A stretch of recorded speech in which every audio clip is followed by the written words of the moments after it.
ஒரு நாள் காலை சாலை ஓரமா முழுக்க எரிந்த நிலையில ஒரு கார் நிக்குது. கார் அடையாளமே தெரியாத அளவுக்கு கருகி போயிருக்கு. அந்த காருக்குள்ள ஒரு மனித உடல். முதல்ல இதை பார்த்தவங்க ஒரே ஒரு எண்ணம் தான், ஒரு ஆக்சிடென்ட். ஆனா போலீஸ் விசாரணை தொடங்கியதும் இந்த சம்பவம் ஒரு சாதாரண விஷயம் இல்லைன்னு தெரியுது. கார் ஓனர் யார், அந்த காரை வழக்கமா ஓட்டுறது யார்? விசாரிச்சப்பதான் அந்த கார்ல இருந்தவர் ஓனர் இல்லை, அவரோட டிரைவர்.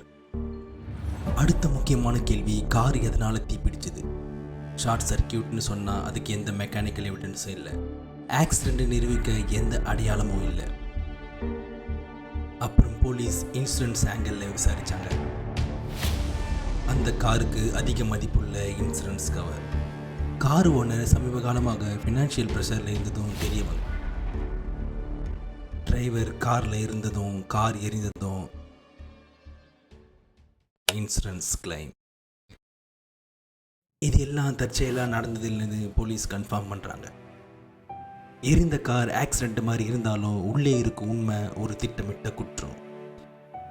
இது நியூஸ் பேப்பரில் பதிவான ஒரு உண்மை சம்பவம்.